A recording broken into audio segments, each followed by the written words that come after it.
Assalamualaikum, salam sejahtera, salam Malaysia Madani. Saya Anas Farin dalam Berita Semasa.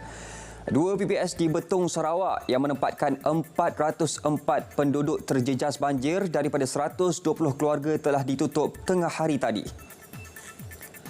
Berdasarkan laporan Pusat Kawalan Bencana Negara, Agensi Pengurusan Bencana Negara DADMA memaklumkan hanya satu PPS di Bintulu yang menempatkan 55 penduduk terjejas daripada 27 keluarga masih beroperasi.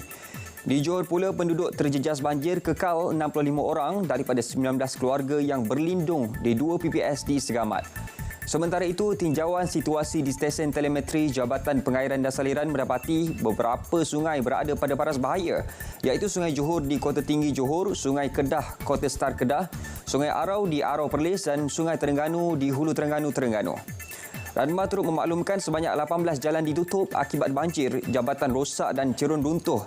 Antaranya Jalan Petri Jaya di Kota Tinggi Johor, Jalan Raya Timur Barat di Hulu Perak, dan Jalan Durian Mentangau di Dungun, Terengganu.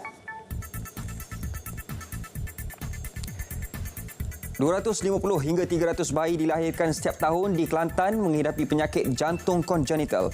Daripada jumlah itu, hampir 1/3 daripadanya memerlukan rawatan awal sama ada secara pembedahan atau tanpa pembedahan.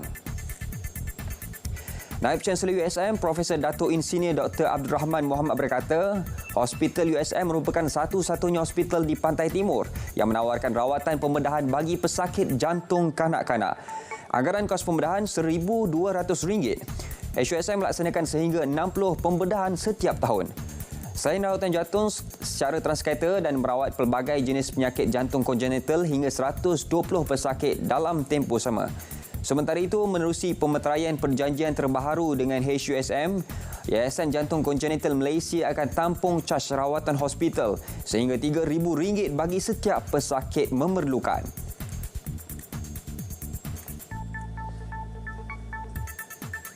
Satu juta batang rokok seluduk bernilai RM750,000 dirampas dalam dua serbuan berasingan di Kota Baru semalam.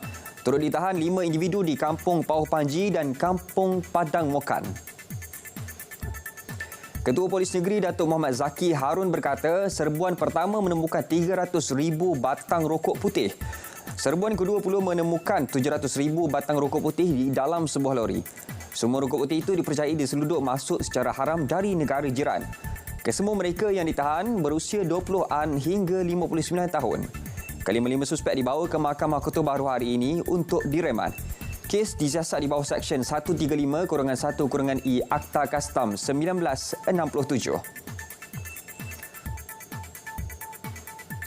Seorang individu ditahan selepas disyaki membuang layan dan cebisan Al-Quran di Jalan Besar Palung dekat Jempol, Negeri Sembilan semalam. Ketua Polis Daerah Jempol, Superintenden Ho Chang Ho berkata tangkapan dilakukan selepas pihaknya menerima 3 laporan polis berhubung kejadian terbabit. Suspek ditahan bersama senaskah Al-Quran dan hasil siasatan awal mendapati suspek mengaku terlibat dalam kejadian terbabit. Hasil ujian saringan air kencing mendapati suspek berusia 37 tahun itu positif dadah jenis metamfetamin serta mempunyai 2 rekod kesalahan di bawah Seksyen 15-1-A Akta Dadah Berbahaya dan 1 rekod di bawah Seksyen 427 Kanun Kesiksaan. Permohonan reman terhadapnya akan dibuat di mahkamah di bawah Seksyen 117 Kanun Prosedur Jenayah Hidup. Kes disiasat mengikut Seksyen 298A dan 427 Kanun Kesiksaan.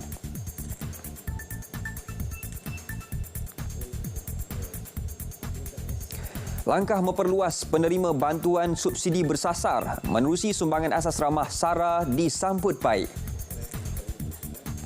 Ketua UMNO bahagian Kangar, Datuk Dr. Fatul Bari Mat Jaya berpandangan walaupun peruntukan meningkat kepada RM700 juta, namun usaha dilaksana mampu menyeimbangi kenaikan kos sara hidup. Menurutnya, rakyat perlu didedahkan dengan pencerahan lebih terperinci mengenai inisiatif yang membantu mereka. Terdahulu, lebih 100 penduduk hadir program bersama komuniti Kampung Repuh Senar. Program menumpukan penerangan inisiatif kerajaan dan pelaksanaan program bersama komuniti tahun ini selain mendengar aduan rakyat setempat. Berita semasa berakhir di sini. Dari sungai ke segara, Palestin pasti merdeka. Malaysia Madani, tekad perpaduan, penuhi harapan.